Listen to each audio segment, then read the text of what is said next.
Hello, this is Silke here from LOTL magazine, and welcome to the LOTL Queer Conversation series. Today I'm here in the studio with Georgina Abrahams to talk about Lesbian Space Project and LINC. Welcome, Georgina. Thank you, Silke. Thank you. And I'd like to begin by acknowledging that we are on Aboriginal land, always was and always will be Aboriginal land.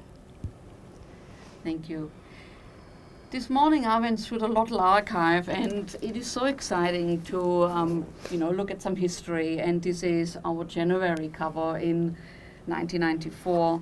It has Georgina on the front cover with the announcement she made that evening in Town Hall that we raised $250,000 for an amazing project that was about to take place. Georgina, do you want to tell us a little bit about the history? Because I guess for us this is really important to start recording this kind of history that Australia has experienced back then.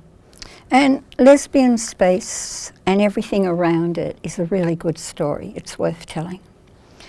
I came out in 1980, so I was 24, and I came out into a very creative and feminist and empowering lesbian culture and community. I was very lucky.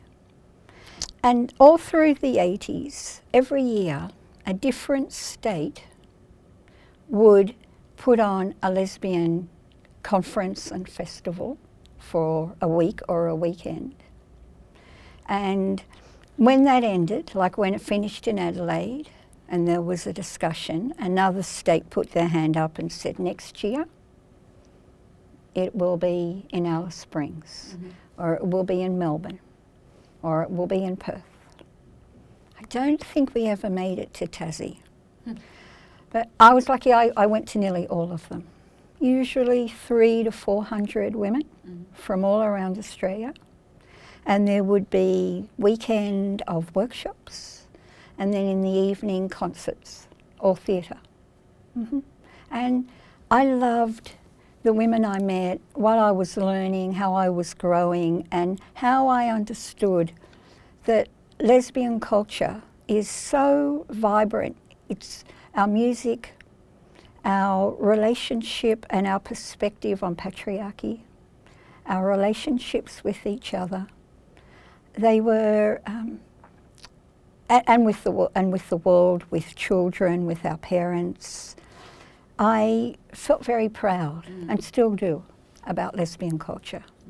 And I'm so grateful for that decade of being able to meet so many amazing, diverse women, and to listen and to learn and to contribute.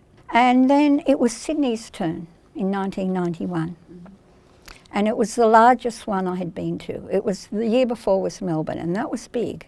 But the one in Sydney, we had UTS in Broadway for the weekend conference, and we had 1,500 lesbians from all over Australia attend that weekend conference. It was incredible. There was so much to participate in, and we spent the year before really creating it, making so that it would be as interesting and as vital and as informing as we could. And along with the conference, there were a team of women who put on a festival. This is the cover. And the festival went for a week.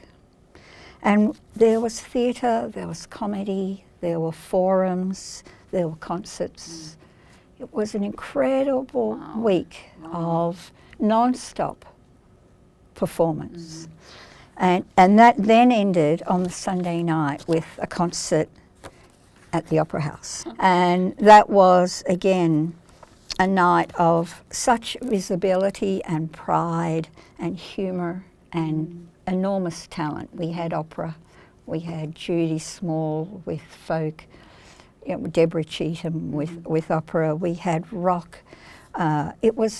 It was incredible. We had choirs. It was an amazing gathering. And I was involved with the conference mostly, working with a wonderful team of very collaborative women, because we billeted, we provided childcare, we provided food, and it was all like for about $80 for the whole weekend. Mm-hmm. We ran it, because we all volunteered, everything was very affordable. Yeah. Probably the dearest thing, which I think was $50, was the Opera House concert, but that was at the Opera House, and it costs money to be at the Opera House. And the festival the whole week it was exhilarating. 20 years later, as you know, because you supported us, we held a reunion of the Opera House concert with many of the performers from 20 years ago and their new ones. And over that weekend, we held a whole weekend of activities. We had the bush dance on Friday night. We had a walk around Newtown and a poetry and a debate and an art show and markets all day Saturday at Newtown. Mm-hmm. And then we had sport all day Sunday, and that culminated in the concert. But that was a weekend. Yeah. But this one was for a whole week. Yeah. And we ended up, when we came together and we finalised our money, we had money left over. Sorry. There was about $25,000, and this was 30 years ago, money that we had made. We had hired venues, we had Witch Theatre doing a whole week of different plays, but we had this money left. And we sat as a large team of women to look at, well, how can we best utilise this money to support and further lesbian culture in this country? And we knew we would like to give some money to the next conference, which was in Brisbane. But we had $25,000, which was quite a lot of money 30 years ago. Yeah? Yes. And that's because everybody for that year had worked. And we held fundraisers during the year too, But we'd all worked with our hearts for free. And we loved doing that. It was our service to put this amazing event on, this cultural event. We were in all the papers. It was big news, it was fantastic. And I'm not surprised that the thought developed of buying a space for lesbians after you just experienced a week of total support by lesbians obviously wanting space. Yes. And what we had found through putting this week on, that it wasn't easy to find venues that would allow us to book the space for a night, for a week, to a group of lesbians. That was quite challenging. We did find spaces through the trade union at the Tom Mann Theatre. Bondi, we held the Witch Theatre was at Bondi Pav, run by progressive people. We found venues, but it was challenging. And at the time, there was this notion that if you needed, $500 to do something for lesbians, if 10 women got together and put $50 in, you'd have $500. So our thinking was, well, why don't we amplify that? Why don't we have a space which we own where we can, as lesbians, and for all women, all who identify as women, could come together and we could have it as a base where we could run things, whether it was a dance or an information session or, whatever we wanted. Were there examples out there in other cities in Australia or overseas? Overseas, yes. And I had travelled and I had been to lesbian centres in London and in Europe and in America. And I met with the women who were helping run those places, and I sat with them and I heard what they felt worked and what didn't work, and what made a space well used and popular and safe, and what didn't. And I wanted to share that knowledge and hope we could learn from it. We don't have to keep reinventing the wheel. And London had a fabulous lesbian centre. They also had a pride centre, but a place where lesbians and all women, or all who identify as women, could utilise as well. And we we really felt the need for that. At that time, it was something that we wanted. It felt important. So I, with some other women, we put out a survey asking about 15 questions, and we got a lot back, nearly 1,000, saying where would you like a space, a centre? What would you like to see happen in it? Who would you be happy to see using the space? I mean, one of the answers to that was one woman wrote, no Taurians, or something silly like that, because obviously her ex had been a Taurian. You know, some women wrote silly things. Some women wrote they did not want trans lesbians using it. Most said, not a problem. So we got a real feel from that survey, which actually went loosely into a LOTL as well. And it got well distributed, and we gathered them and we went through them. And we had the idea that if we could raise in 1 year, because we didn't want to be doing it for years and years, 1 year, if we could raise $250,000, we could buy our own space, not rent it, not have a mortgage. But at that time, you could buy a building in a fairly central area for $250,000. So expanding that idea that if 10 women put in 50, we thought 500, 500. If we could get 500 checks of $500, and that might mean that 5 women would put $100 in each, and we'd have 5. That meant that during that year of 1993, women held a tattoo competition, cake baking, debates, dances, wonderful. Like 1993 was a non-stop social, incredible, out every night if you wanted to be, and it was to raise their check, you know. But what it did was really encouraged a whole a lesbian, events every weekend. There were so many things to go to. Launched it 30 years ago in November in 1992. The idea, what we hoped would happen. And we said, let's start at the beginning of 1993, and by the end of the year, let's have the money to buy our building.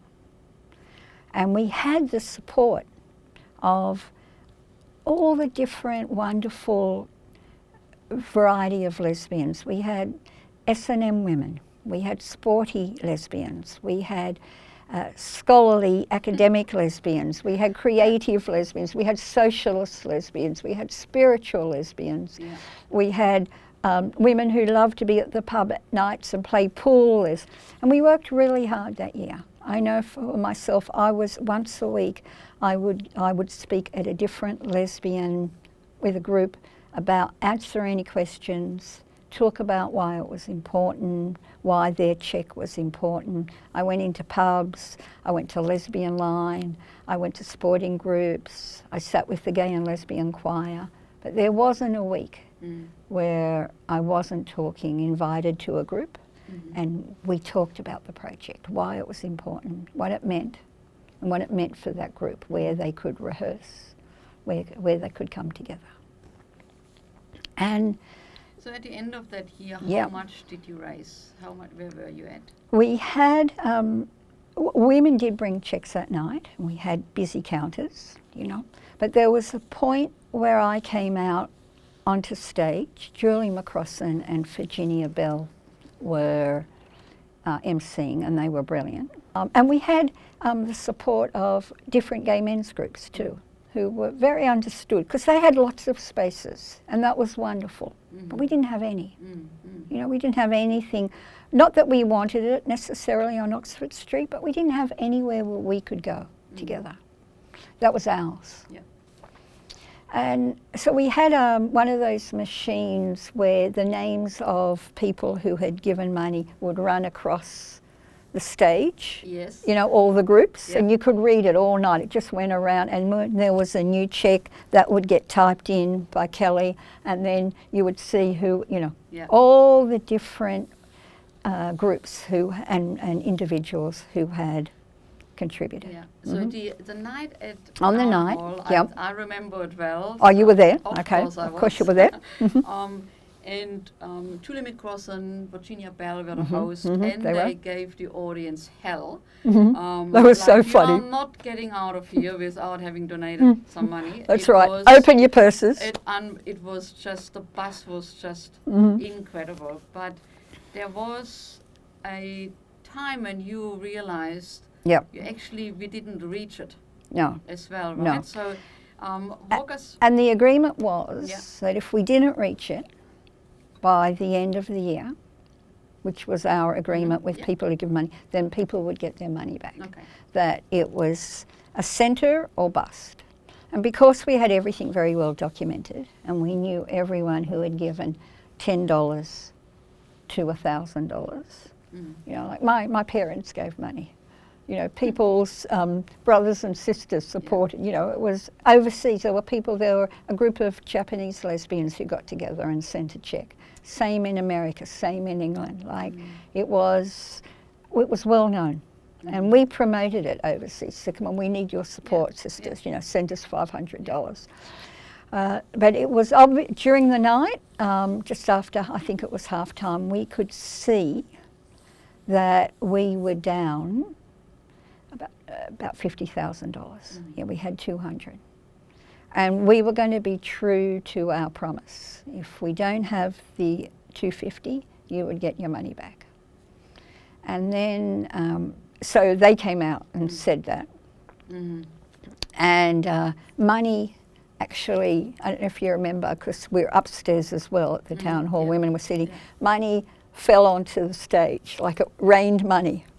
It was very incredible, you know. Women were crying, they were laughing, they were putting their rent money in, you know, so that we could meet this target, and that we could have this, you know, we could make this a reality. And Eva Cox, wonderful, amazing Eva Cox, had offered her building in Glebe, where we had organised the Lesbian Conference and Festival, and had seen us working together and loved it. She said, I will sell you my building in Glebe for $250,000. So we knew we could get a building, but we needed to reach our target. 200 wasn't the target, you know. And then a woman, at the last woman, a lesbian, came forward and said, I will donate 50,000. At 5 minutes to midnight. Very close. Very close. And we went, we've done it. No, it was incredible. I don't think I slept that night or for nights after. I was so excited. Yeah. And I love that the group of women, we were scrupulous with every cent, everything was receipted. Mostly if we had expenditure, we covered it ourselves, you know. We wanted to ensure and to create a sense that, yes, this was real, this was possible, and this was accountable. You know, that it was very transparent. It's important. It's really important. Yeah. Yeah. You all raised the money, and you bought a building. No, not quite. Not quite? Not quite. No. What happened? Eva, you know, had said, yes, you've got the building, and in the next few months that will become available. And we continued to hold, early in 1994, different fundraisers just to keep, you know, because more money is helpful. You know, you need money for all sorts of things. So, and the committee was very solid, and again we worked well together. And I co-convened this project with Sandhall, who was a wonderful lesbian feminist, and it was great to work with her. Really great. And I was aware that in 1994 in New York there was the Gay Games, and it was 25 years since Stonewall, and there was going to be 1 million people marching through the streets of New York to honour that, to celebrate that. as a part of the Gay Games as well, and the cultural festival there. And that was in June. And I left Australia to go to that with my partner at the time. And we bought a combi and we travelled around America and Canada. It was wonderful. And I left a very strong committee. Things were really on an even keel. Things were good. The money was there.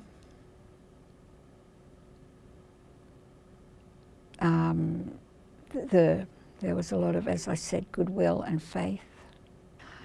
And in that time, the next conference was in Brisbane. Mm-hmm. And a trans lesbian was on that committee. We didn't, the women attending, the lesbians attending that, didn't know that. And they didn't know until they got there and they met the committee, and the committee welcomed them on the opening night. And there were, I wasn't there, but I've read and I've heard from a significant number of lesbians who were, that there was a lot of disruption and unpleasantness because there were a group of vocal women who did not want to be participating in a lesbian weekend with a trans lesbian. And it was chaotic. Yeah. And there was going to be a walkout of women who were there who didn't want to stay if this particular lesbian stayed. So she left. But it was pretty ugly from what I heard. And I felt really sad about that. And those women who were involved in that disruption came back to Sydney, and I think they were strengthened by their win. And they were very clear that they did not want the lesbian space to be inclusive of trans lesbians. Now, we had a constitution. We had worked on it through the community really hard. We talked about this issue at length. I was aware that this had been an issue in other places, and I was hoping we could avoid that. The understanding was, as a centre, all types of women will want to use the space. It's not my lounge room. Like, I'm a non-smoker, non-drinker vegetarian. So in my home, I have a right to be able to say, I don't want you to bring animal flesh into my home. I don't want you to use drugs in my home. I don't want you to smoke in my home. I have that right. But in a community centre,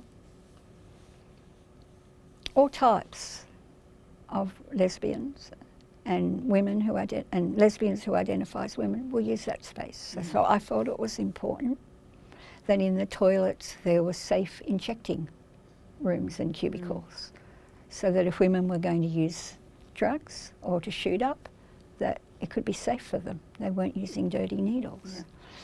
You know, my preference, I wouldn't want anyone bringing McDonald's into it. But the thing is, it's not my centre. It was a community centre. And, you know, you can have a room, a space where women don't smoke and a space where women can smoke. You know, like all of those considerations to welcome all. There's also space for all types of women. And I don't have to use that centre every night. If there's something on that night that I don't want to go to, well, that's okay. And we'd also had an issue where the woman who donated the 50,000, which is a lot of money, did so anonymously, and her name came out, and she was not happy about that, and she withdrew her 50,000. Mm-hmm. Again, LOTL covered all of this. So Yeah. we had a big public meeting and we said, look, we're fundraising. We can make the 250, but we don't have it right now. And the agreement was that if we didn't reach it, you would get your money back. Yeah. So LOTL and Star Observer and the other publications said, the money's been withdrawn. This is terrible, but it has. If you want your money back, you have 6 weeks to apply and your money will be returned without question. Mm-hmm. And if you don't, if you want us to keep fundraising so we can buy this building, then we will. What happened? Did you? 2 people asked for their money. So they still, okay, we want to keep on. We want this. Yeah. You know, it has been marred with this controversy. And it was controversial and it was disappointing. But then after the Brisbane conference, that's when it got really knee back, horrible, really. So we had our AGM in December at the Heffron Hall up in Darlinghurst. We had hundreds of women. I don't know if you were at that AGM, but it was a big AGM, hundreds and hundreds. The hall was packed. And in writing the Constitution, we had been very generous because we knew that women had become members of Lesbian Space from all around Australia and they couldn't all get to the AGM. We allowed a woman who did attend to bring with her 4 or 5 proxy votes. So if you couldn't come, you could give me your vote and I would declare your membership and the way that you wanted to vote about a certain issue. Looking back, that was a mistake because it was exploited. So a group of women who had been at Brisbane presented at the AGM with a whole lot of proxies, hundreds of them. Huh. Now it costs $10 to become a member of Lesbian Space. So they lobbied, they acknowledged that this is what they did. I'm not surmising this, they agreed that this is what they did. I had a sense that this was what was happening because some women had told me. And we had, as I said, hundreds of women there. And I felt hopeful that this particular amendment about the Constitution being changed, so it only the only women, lesbians who could use the centre were those who were born lesbian. And I respected what was important to them. What I was upset about was what they wanted to change a constitution that had worked and had successfully raised a lot of money and a lot of goodwill. That if they wanted a space where for women born women only, then make that space. That wasn't what Lesbian Space Project was about. It was for everyone. And that emphasis that it was for all was the theme through the whole year that we raised money. Answered that question every week. Yes, it's and women who didn't feel that they were lesbians, who didn't feel that they were particularly welcome or included in the community, wanted to believe that. They wanted to believe that as women who were identified with sadomasochism or sporty women or socialist lesbians, they wanted to feel that this was a place that was theirs as well, which is why they contributed and supported it. You know, it was a dream. It was a bit utopian, but I was, you know, it looked like it was possible. So the amendment came up and I spoke very passionately about why if we change this, it will change the whole flavour of this project, its intention, what it's about. And the vote was close, but we lost the vote. The vote for it to be inclusive was lost. And it was very emotional. There were lesbians who were crying. There were lesbians who were cheering. So Eva Cox spoke against the change as well. She was one of the lesbians who spoke. She was amazing. As a Jewish woman who saw her parents live through the Holocaust, she got up and she said, we can't be discriminating. We can't be doing this. This is not who we are as lesbian feminists. So when the Constitution was changed, she withdrew her building. Wow. Because she was so upset, like many of us were, by what felt like a takeover of women who had supported the project up to then, not in massive ways, but they had been around, you know, and they knew what the project was about. So it became very contentious, and it was all covered again in our press. And I don't know if you know a lot about the grieving process, but one of the things, when you lose hope or you lose a vision, that's like losing a partner. Like, it has an equivalence with grief of losing something else, losing a job, losing a home, losing a partner. When there's something that you really believe in and that is dramatically affected or taken from you, it could be faith in another person. There's a grieving. So we had a big grieving. And I said that I no longer wanted to be a part of the committee. And our committee, that we had worked together for years, stood down, and a new committee was created. And the new committee decided to buy a building in Newtown, and they didn't have enough money, so they had to mortgage, which was never the agreement. But the money that was there, they bought a building. The building didn't work because women were really upset by what happened. They didn't agree with it. It was not what we had raised the money for. So the building wasn't utilised. There was more debt. That committee rang me and other women and said, we can't keep running this. We're running at a loss. We can't cover our costs. We're in debt. Would you like the project back? And me and others said yes. You have effectively dropped this baby on its head and you're returning it. It's a bit brain damaged, but yes, we want this project back, on the understanding that this committee will resign. And they did. And that's where essentially the present day committee, Marsha, Megan Slenning, Deborah Hayes, came together.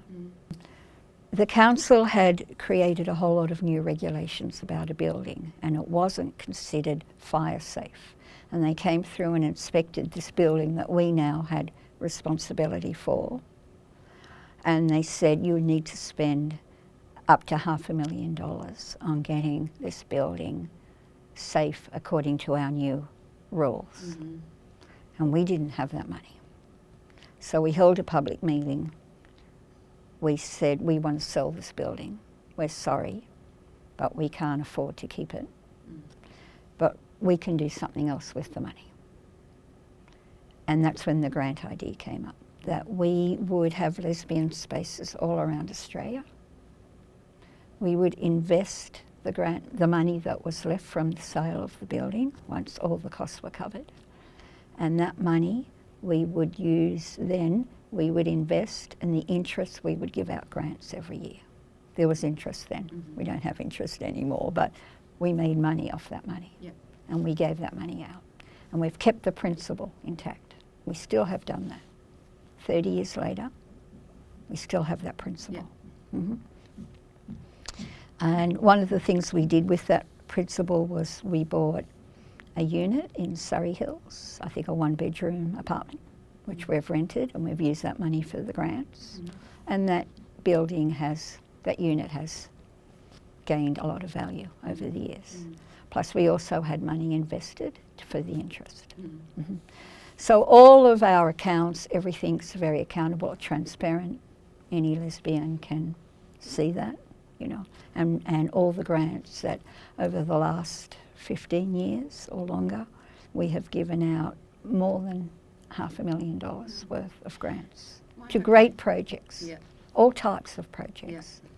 It's the only grant project exclusively for lesbians. Correct. In Australia. All who identify as lesbians. Right. Okay. So now we are at this stage where LINC was incorporated. We changed the name because we weren't a space anymore. That's right. And we also stated repeatedly, and again LOTL reported this, that if a group of lesbians came forward and said, okay, we want to run a lesbian project, a space, we want to run a community centre, we've got a building, we want to buy it, and you've got the money, we would hand that money over. Again, there would be a community meeting, a consultation, but if these women were serious then and capable, then we would do that. But that hasn't happened.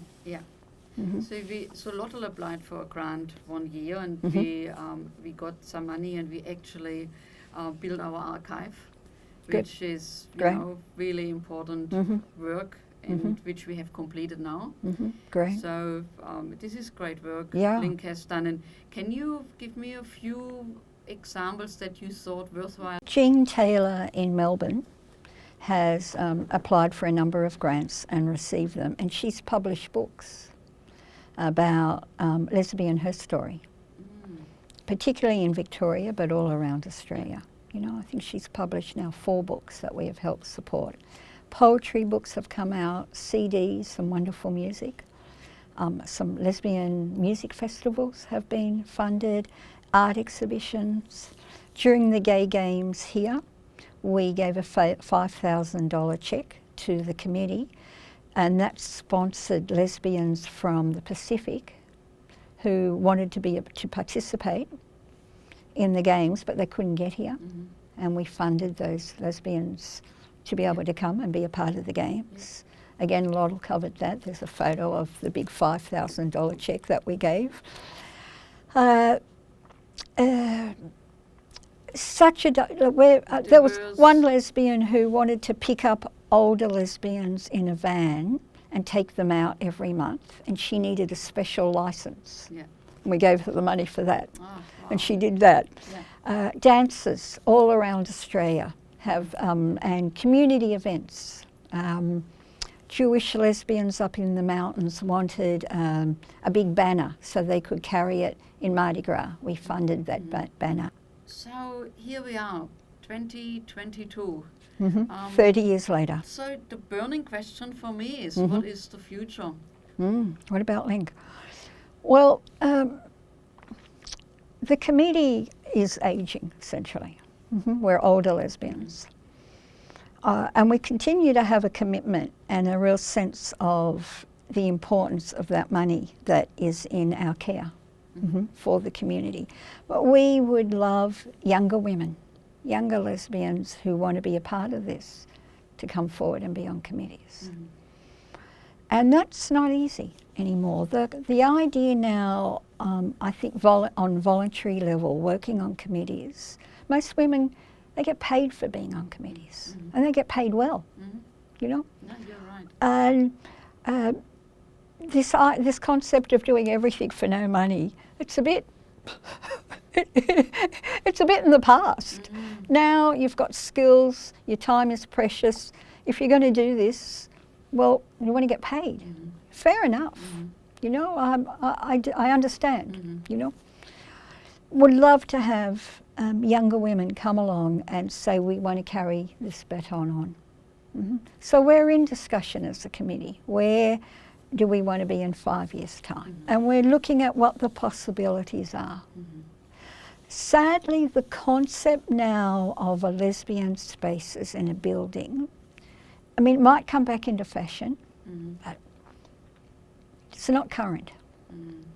a lot of younger lesbians, and who maybe don't identify as lesbian, younger queer women, having a space just for other women is not something that feels as urgent or as relevant or as meaningful to them. I think it is, because I know the power of sitting at a conference or a festival or in the Opera House with over 1,000 women, lesbians. Well, just to finish with the LINC, I'd like to say I still think there is a big need for these grants, that every round there are lots of lesbians applying for money with great projects. So I would hate to see that not continue. You know, I would like, you know, for money to continue to be distributed, to be continuing to support lesbian culture all around this country. I'm hoping that that will continue. You know, I think it will for the next 5 years. Then we'll have to review. And LOTL will do whatever we can to support this process. Great. Thank you very much for joining our broadcast today. You're welcome. Thank you, Georgina. You're welcome. And goodbye.